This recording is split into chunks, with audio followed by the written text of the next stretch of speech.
El presidente Duque está cometiendo el mismo error con los indígenas que cometió con los estudiantes. Con los estudiantes dejó crecer ese movimiento para poder reunirse con ellos, para poder llegar a un acuerdo, intentó varias maniobras de reunirse con los profesores y alargó el conflicto. Con los indígenas está haciendo lo mismo Duque. Envió unos funcionarios a negociar, tienen el argumento de que levanten el paro para poder negociar y está dejando crecer ese movimiento. No veo que ese movimiento disminuya, por el contrario, todos los días se van a sumar nuevos sectores, va a suscitar solidaridad de otros actores urbanos, de la comunidad internacional. Las cosas se le van a complicar a Duque si sigue en esa actitud de demorar la reunión de él con los indígenas y de atender sus reivindicaciones.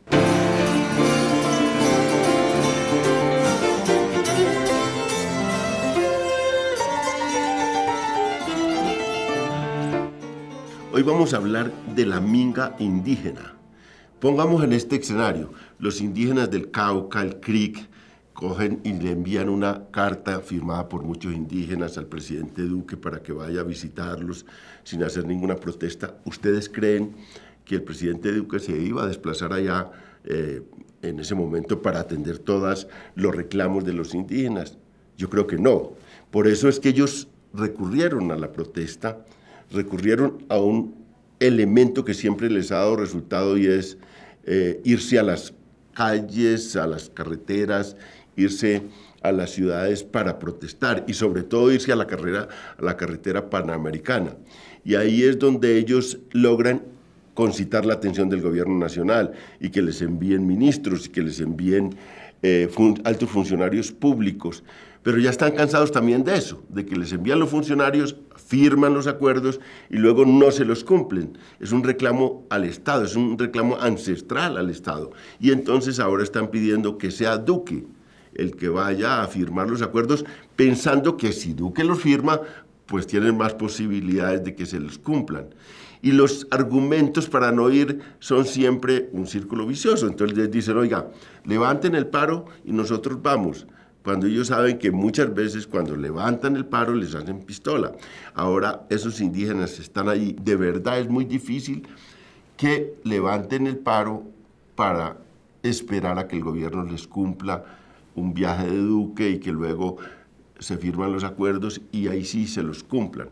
Eso es ya, ellos tienen una experiencia larga en que no les cumplen, que los engañan y por eso es muy probable que esta minga vaya durante mucho tiempo y que se vayan sumando otros actores, que se vayan sumando, por ejemplo, un bloqueo a la carretera de Buenaventura, a la doble calzada de Buenaventura-Cali, o que empiecen a sumarse indígenas de Antioquia, o que empiecen a protestar en Caldas, y también se vaya taponando todo el país. Está ante un grave riesgo Duque. El argumento, y fíjense, los argumentos contra esa protesta, a veces dicen, no, es que están infiltrados por actores violentos, cuando los primeros que llegan a enfrentar esas protestas es el ESMAD o los escuadrones de la policía o fuerzas del ejército para chocar con los indígenas. Esa es una realidad que hemos vivido. Otro argumento, no, es que hay unas fuerzas políticas que se infiltran, ha suscitado mucho debate la llegada de Petro, por ejemplo. Y no recuerdan ustedes, no recuerdan todos los que me están oyendo, que Uribe se mezcló en todas las protestas contra Santos, estuvo en la protesta de los cafeteros, su gente más cercana financió esa protesta, en la de los camioneros, en la de los paperos. Se inventó una idea de resistencia civil, estuvo con los terratenientes dueños de tierra para llevarlos a protestas contra la restitución de tierras.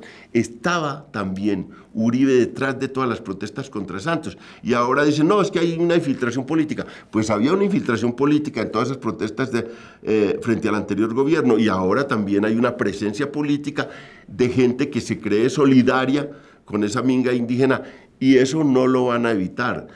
Eso tiene un alto contenido político, es que lo indígena en Colombia tiene un alto contenido político, étnico por supuesto, cultural por supuesto, hay un menosprecio a esas culturas y a esas fuerzas, pero esas fuerzas ya tienen una gran audiencia internacional y una gran audiencia nacional, no será tan fácil golpearlos, derrotarlos, ya con todas las cosas que le han hecho, con los actos de violencia que han hecho contra ellos, ya hay en el plano internacional y nacional una gran inconformidad y una gran solidaridad con ese movimiento.